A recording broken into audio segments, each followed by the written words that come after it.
আর চুপ কেন? আর চুপ কেন এ রাজ্যের বিজেপি নেতা নেত্রীরা? আজ চুপ কেন এ রাজ্যের বুদ্ধিজীবীরা বা আরেকটি রাজনৈতিক দল, যারা এই রাজ্যেই ৩৪ বছর ক্ষমতায় আসীন ছিল, বর্তমানে শূন্য হলেও তারা তো এই রাজ্যেরই রাজনীতি করা একটা গণতান্ত্রিক দল। তাদের নেতা নেত্রীরা আজ চুপ কেন? গতকাল নবান্ন অভিযানের সময় বিজেপি নেত্রী রিঙ্কু সিং কদর্য ভাষায় এবং এ রাজ্যের মুখ্যমন্ত্রীকে মেরে ফেলার হুমকি সম্বলিত একটা বক্তব্য রেখেছিলেন জনসম্মুখে, মিডিয়ার কাছে। এ রাজ্যের সমস্ত বিরোধী দলগুলো যারা রাজনীতি করেন, যারা বিভিন্ন আন্দোলনে সামিল হন, আজ তারা মুখে কুলুপ এঁটে চুপ করে বসে আছে। আপনারাই তো অভয়ার বিচার চাইছিলেন, আপনারাই তো নারীবাদী, আপনারাই তো নারী স্বাধীনতা, নারী সম্মান রক্ষার জন্য নাকি আন্দোলনে সামিল হন, মুখর হন।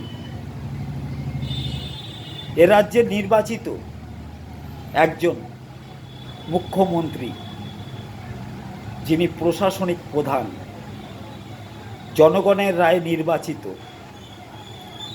তাকে প্রকাশ্যে একজন বিজেপি নেত্রী অশ্লীল ভাষায়, কদর্য ভাষায় তাকে আক্রমণ করল, যেটা রাজনৈতিক শালীনতা ছাড়িয়ে গেল। এ বাংলার সংস্কৃতিকে কলুষিত করল,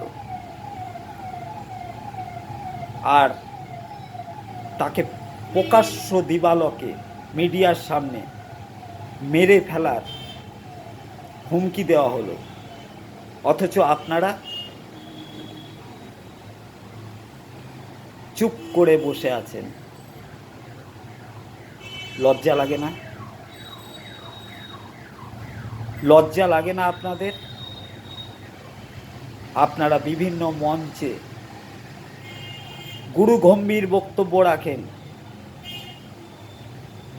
আপনারা স্বাধীনতার কথা বলেন, আপনারা গণতন্ত্রের কথা বলেন।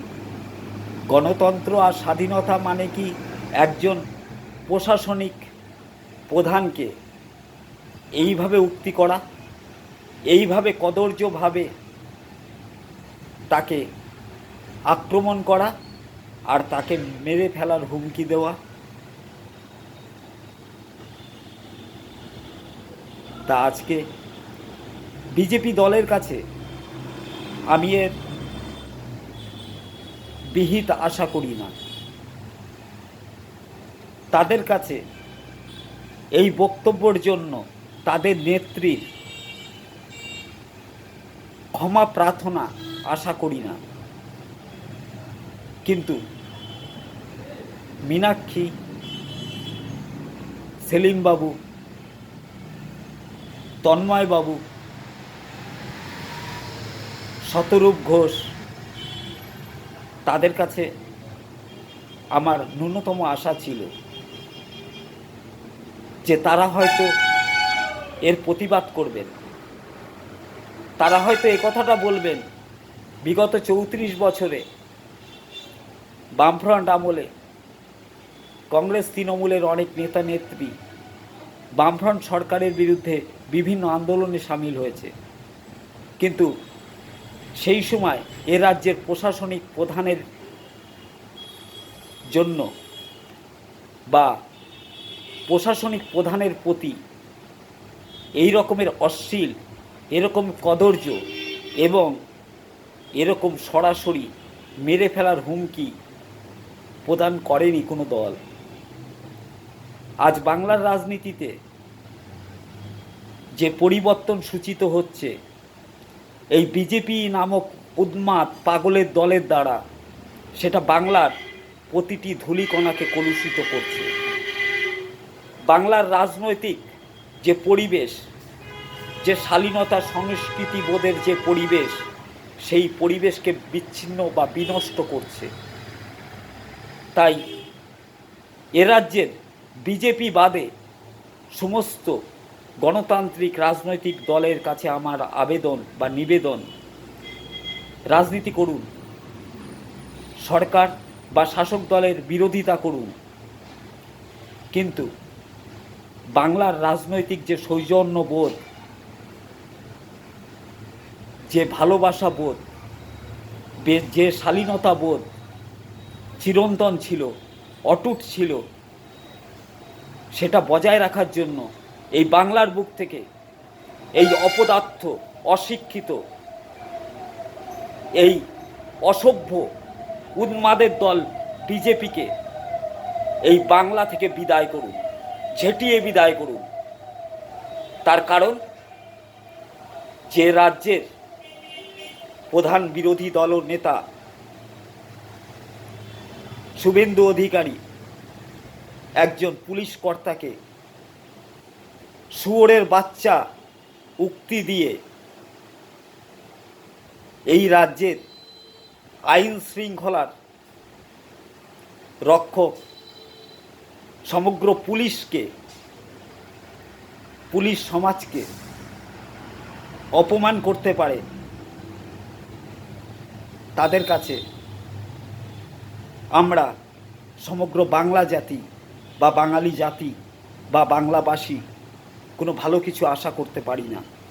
যারা এ রাজ্যের একজন গণতান্ত্রিকভাবে নির্বাচিত মুখ্যমন্ত্রীকে কদর্য ভাষায় গালাগালি করতে পারে, অতি নিম্ন রুচিসম্পন্ন উক্তি দিয়ে ক্ষমতা লাভের আশা দেখে খুনের হুমকি দিতে পারে, তাদের কাছে আমরা কিছু আশা করি না। কিন্তু আশা করি যারা পরিচ্ছন্ন রাজনীতি বা এই সমাজের মানুষের পাশে থেকে রাজনীতির পরিবেশ বজায় রেখে সমস্ত বিরোধিতাকে সঙ্গে নিয়ে সুষ্ঠু শান্তিপূর্ণ আন্দোলনে সামিল হয়ে শাসকের দোষ ত্রুটি ভালো মন্দকে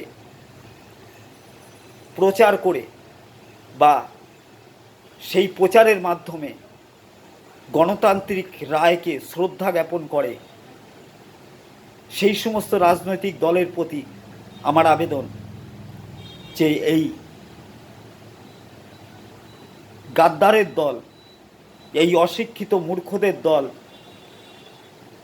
এই বাংলা বিরোধী, এই বাংলা ভাষার বিরোধী বিজেপিকে এই বাংলার প্রতিটি কোণা থেকে উৎখাত করুন। আর এই উৎখাতের জন্য লড়ুন। আগে বাংলার বুকে সুষ্ঠু রাজনৈতিক পরিবেশকে ফিরিয়ে আনুন, তারপরে বিরোধিতা করুন শাসকের ন্যায় অন্যায়ের বিরুদ্ধে। আমরা পাশে থাকব, পাশে আছি। সমস্ত ন্যায়সঙ্গত আন্দোলনের পক্ষে বাংলার মানুষ চিরকালই পাশে থেকেছে এবং আগামী দিনেও থাকবে। জয় বাংলা।